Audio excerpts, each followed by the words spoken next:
As 2025 closes, you pause for a moment. You look at your life and one question rises. What legacy will you leave? Legacy forms in the choices no one applauds, in faith that holds on, in humility beyond status. Rahab had no status, Ruth had a past, yet God lifted both. Their small obedience became part of the story that brought Jesus into the world. 1 Samuel 16 verse 7 says, "For God does not look at the outward appearance, but at the heart." Christmas reminds us that God steps into broken places, into ordinary lives, and creates legacies that outlast generations.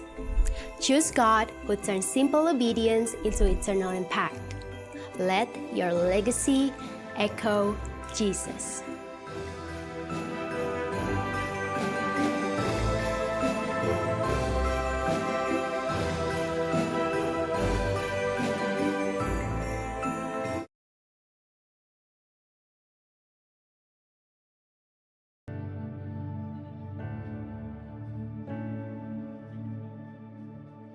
Shalom, selamat pagi saudara yang terkasih.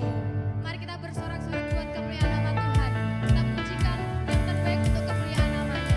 Bapa, kami mengucap syukur Tuhan buat pagi hari ini, untuk kasih dan anugerah-Mu sepanjang hidup kami hari lepas hari ya Bapa. Berkati ibadah kami Tuhan, lawat setiap hati yang rindu akan Engkau. Kami percaya Tuhan, Engkau hadir di tengah-tengah kami ya Bapa. Terpujilah nama-Mu kekal selama-lamanya. Haleluya, amin. Kami undang jemaat Tuhan untuk bangkit berdiri.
ada sukacita, amin. Mari kita lebih lagi untuk memuji dan muliakan nama Tuhan. Yang percaya katakan amin. Kasihnya begitu besar.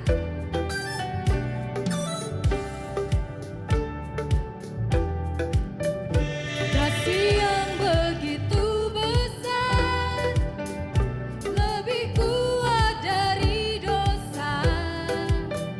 Kasih yang menemukanku, selamatkan dan pulihkanku. Ku naikkan syukurku, ku tak akan berhenti memuji, meninggikan namamu selalu, menari, memuliakanmu. Dibebaskan, dibangkitkan, hidupnya kau beri, dan kini hanya untukmu.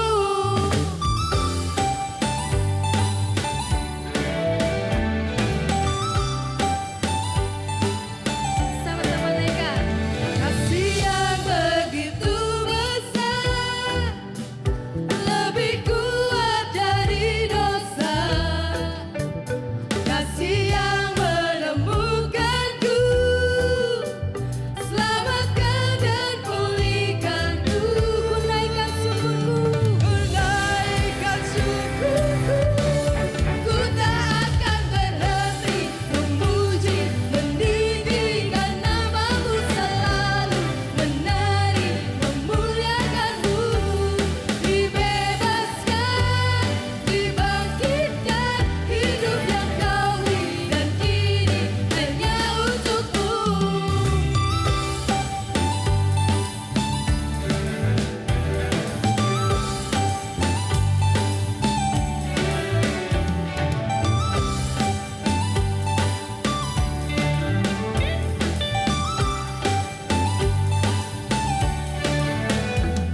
Ku naikkan syukurku, ku naikkan syukurku. Musik memuji Tuhan, kita menari buat Tuhan, amin.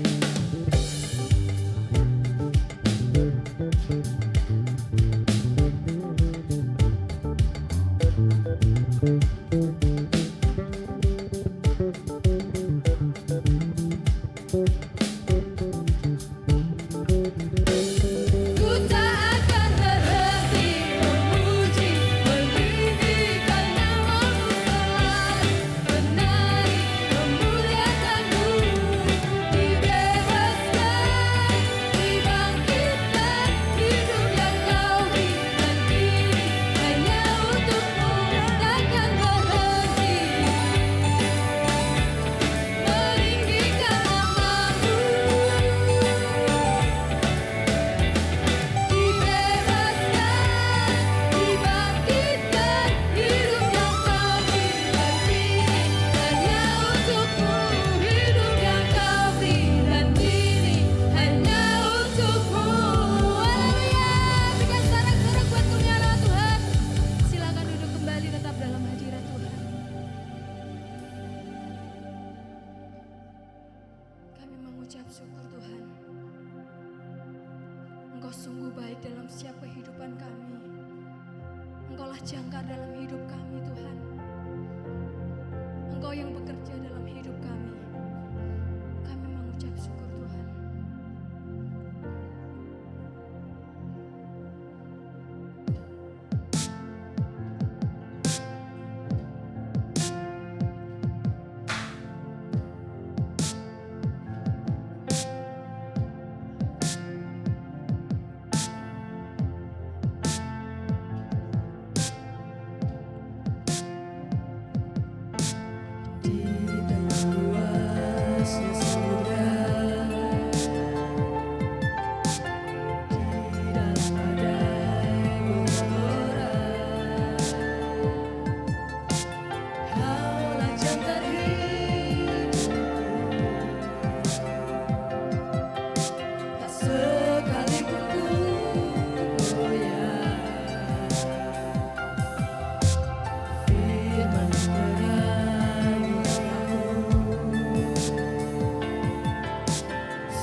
selamanya tidak pernah meninggalkan.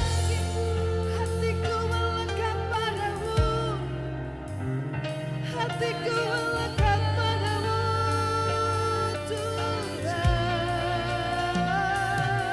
Syukur bagimu. Di tengah ketidakpastian Tuhan, Kau memberikan kepastian buat setiap kami. Di saat harapan hilang Tuhan, Kau menetapkan janji-Mu tinggal dalam hati kami Tuhan. Di saat keimanan kami rapuh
kasih ya Tuhan buat pagi hari ini.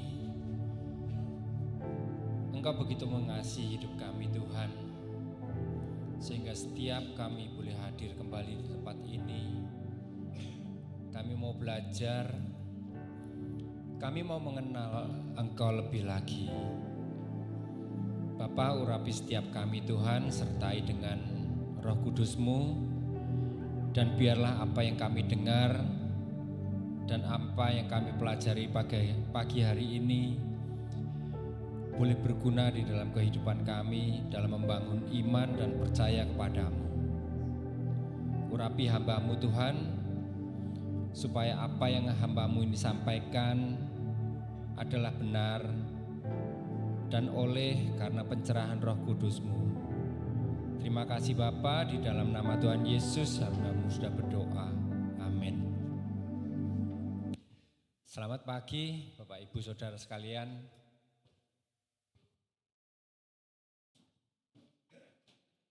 Tes.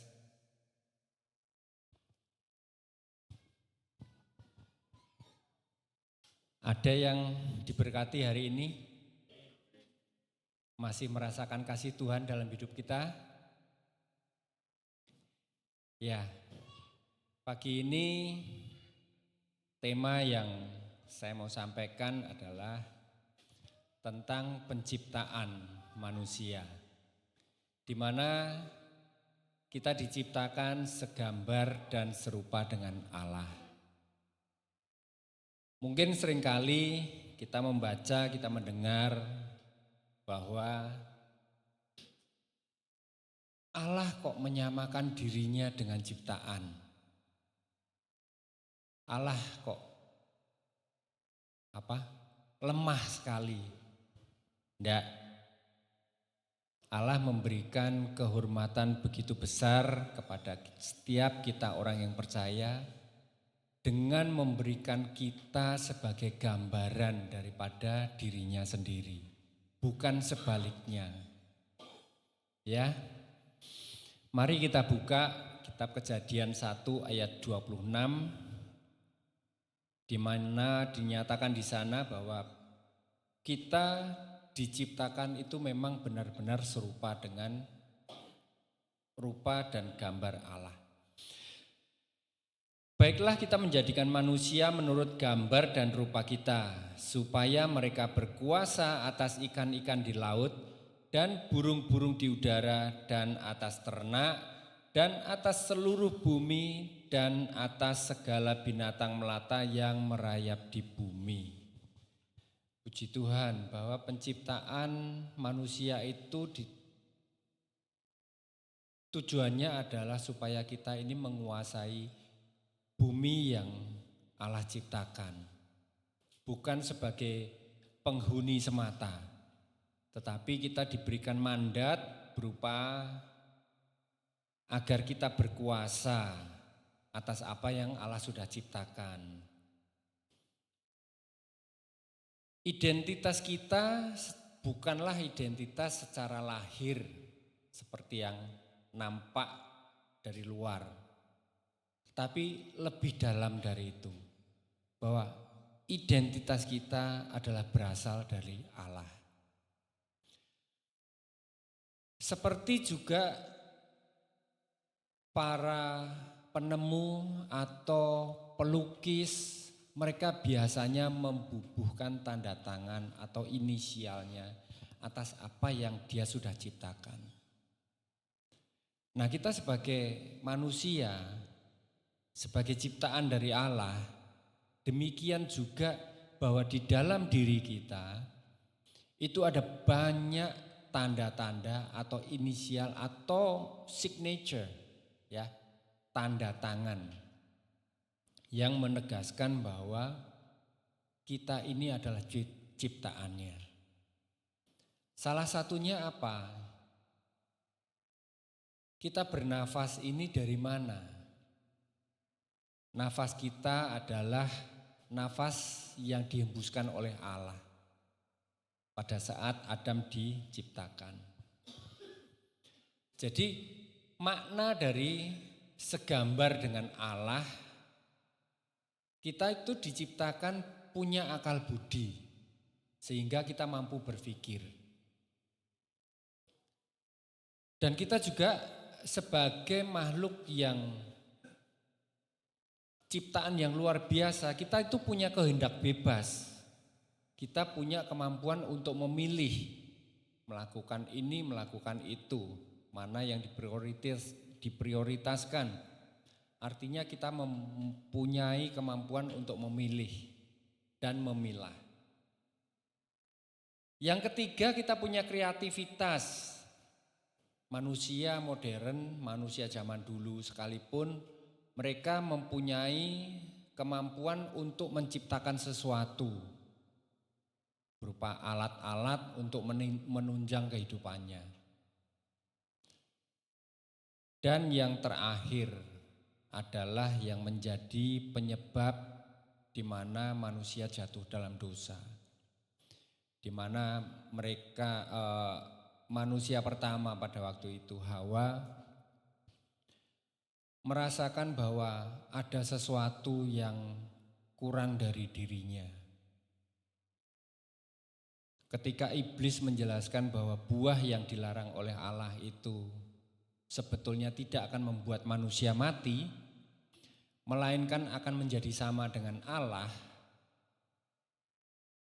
alasan di mana iblis dijatuhkan adalah karena dia ingin menjadi seperti Allah. Maka terbukalah mata manusia. Dia mampu membedakan yang benar dan yang salah. Dia mempunyai pandangan tentang moralitas. Tadinya ketelanjangan tidak menjadi batasan bagi manusia itu. Tetapi begitu matanya terbuka, dia menjadi tahu bahwa tubuhnya telanjang. Dia butuh sesuatu untuk menutupinya. Ada satu tingkatan lagi yang manusia dapatkan karena melanggar apa yang sudah Allah perintahkan. Nah, tujuan dari penciptaan sendiri itu apa sih? Manusia itu diperintahkan supaya dia beranak cucu, bertambah banyak, penuhilah bumi, dan taklukkanlah. Berkuasalah atas ikan-ikan di laut dan burung-burung di udara dan atas segala binatang yang merayap di bumi. Jadi kita itu diberikan satu tempat di mana kita diperintahkan untuk menguasai. Pada mulanya rencana itu begitu bagus, begitu indah. Kalau manusia itu menguasai bumi, beranak cucu, bertambah banyak, menguasai bumi, lautan dan sebagainya, sesuai dengan rancangan Allah, maka semuanya akan menjadi baik. Tetapi karena manusia jatuh dalam dosa, maka semuanya berubah. Nah, kita dipanggil itu untuk mengelola dunia. Allah bekerja, kita juga dijadikan sebagai mitra kerja Allah. Jadi kita juga bekerja, mengembangkan kehidupan. Jadi bekerja bukan sekedar untuk mencari uang, tetapi bekerja yang kita lakukan adalah mandat ilahi, menjadi rekan kerja Allah. Kalau kita diberikan mandat atau perintah, itu artinya kita diberikan kepercayaan. Percayaan untuk apa?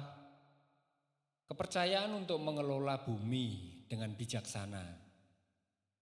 Mengusahakan, memelihara, dan mengembangkan. Membawa keteraturan, keadilan, dan kebaikan. Tapi lihat, apa yang terjadi belakangan ini?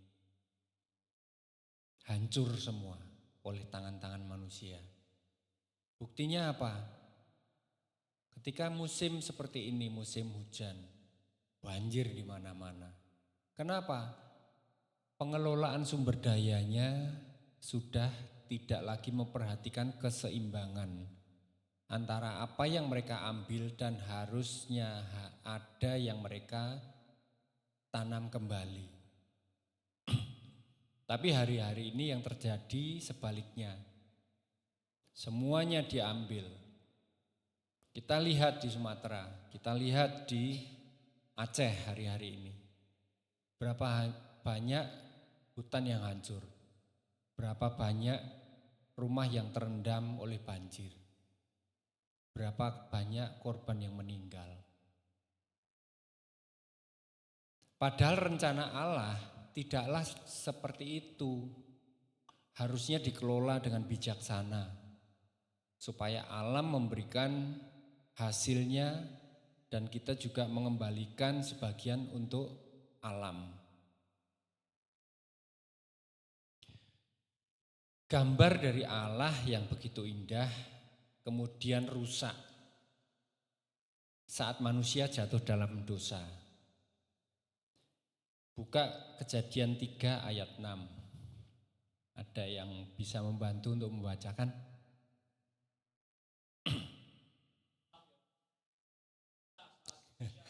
Kejadian 3 ayat 6-nya.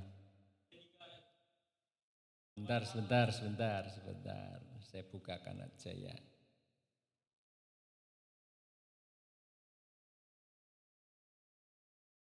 Kejadian 3 ayat 6. Perempuan itu melihat bahwa buah pohon itu baik untuk dimakan dan sedap kelihatannya. Lagi pula pohon itu menarik hati karena memberi pengertian. Lalu ia mengambil dari buahnya dan dimakannya. Dan diberikannya juga kepada suaminya yang bersama-sama dengan dia. Dan suaminya pun memakannya. Nah, ayat 7, maka terbukalah mata mereka berdua dan mereka tahu bahwa mereka telanjang. Lalu mereka menyemat daun pohon ara dan membuat cawat. Itulah yang terjadi ketika manusia itu jatuh dalam dosa. Apa yang selama ini tidak terbuka menjadi terbuka.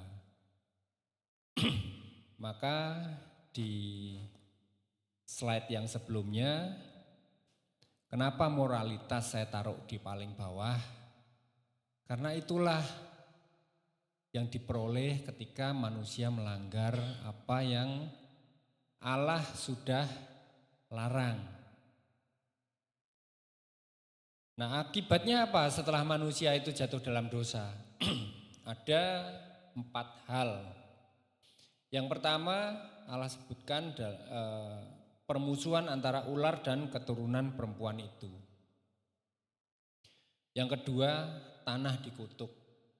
Karena dosa Adam, tanah dikutuk.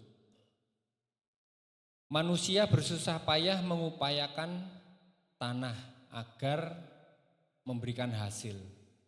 Betul?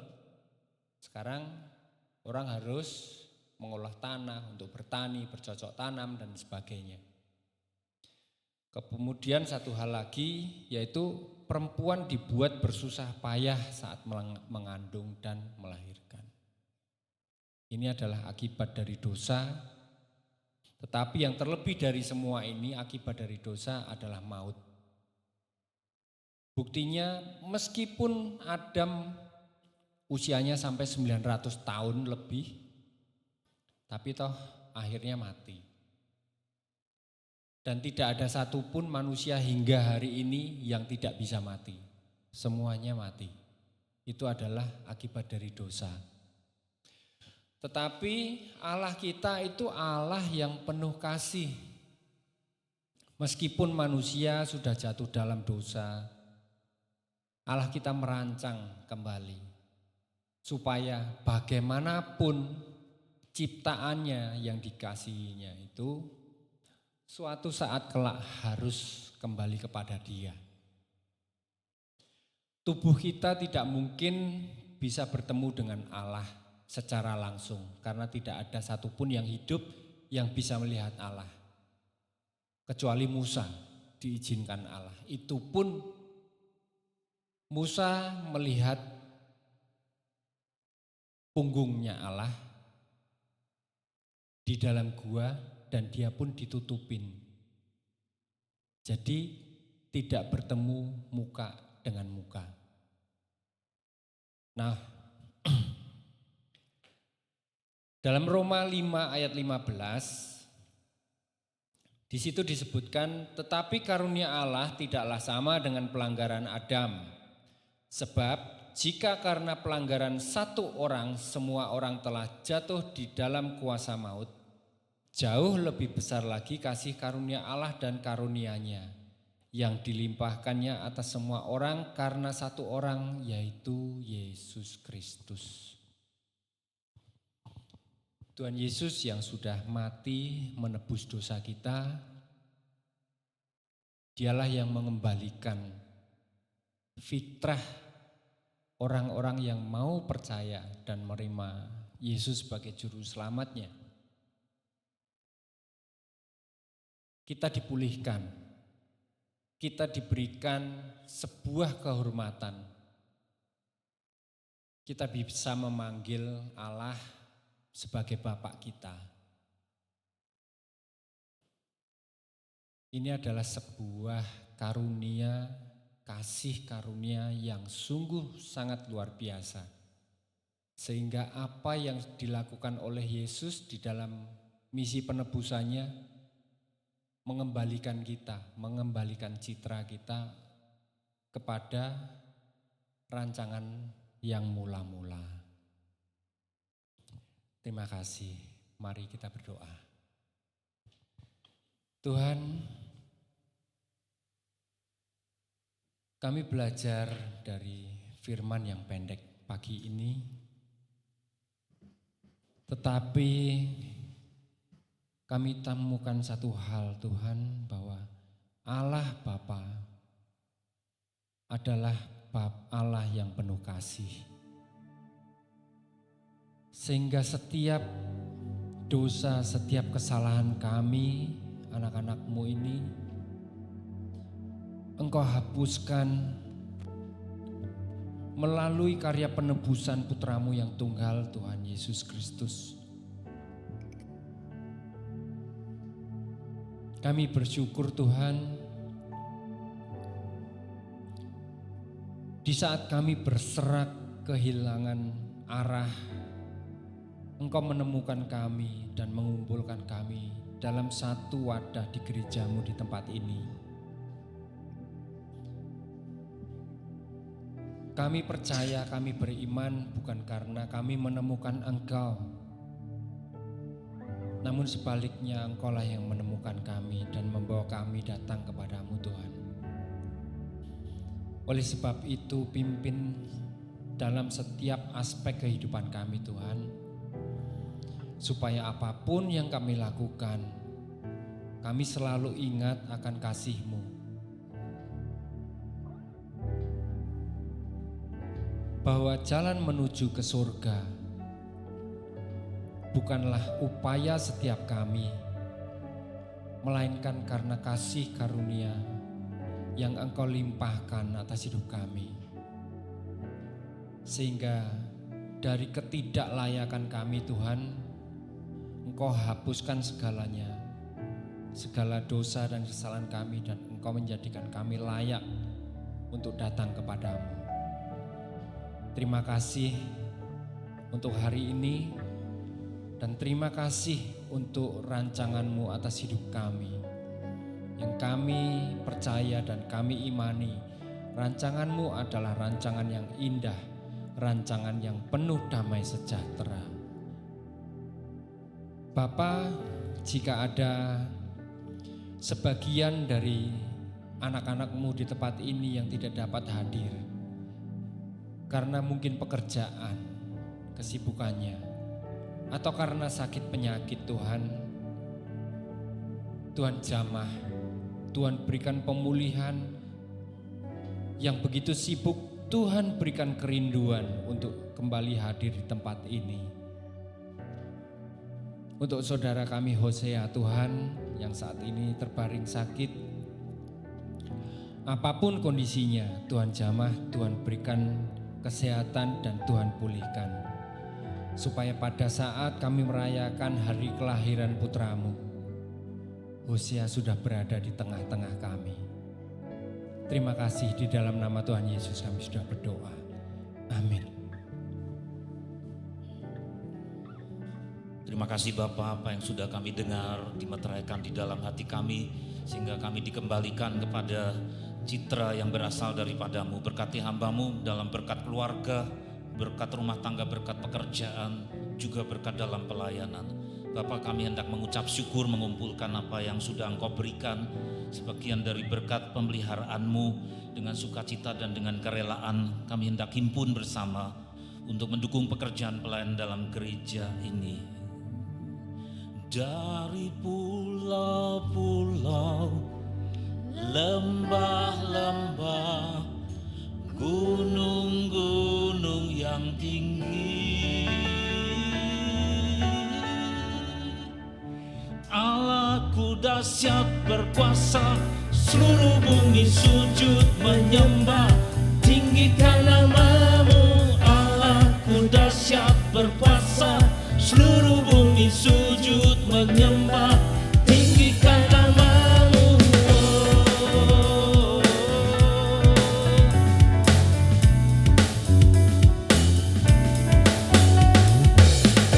Dari utara ke selatan, terdengar pujian bagi Allah.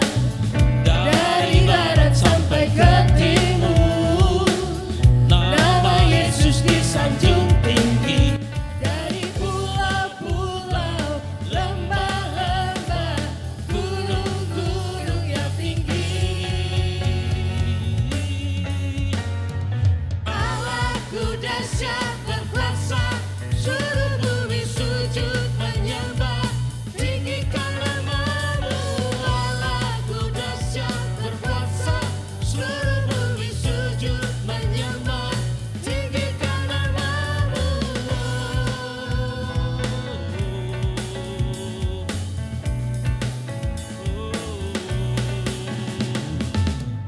Dari utara ke selatan, terdengar pujian bagi Allah. Dari barat sampai ke timur, nama Yesus disanjung tinggi. Dari pulau-pulau, lembah-lembah, gunung-gunung yang tinggi, Allahku dahsyat berkuasa, seluruh bumi sujud menyembah, tinggikan namamu. Allahku dahsyat berkuasa, seluruh bumi sujud menyembah, tinggikan namamu.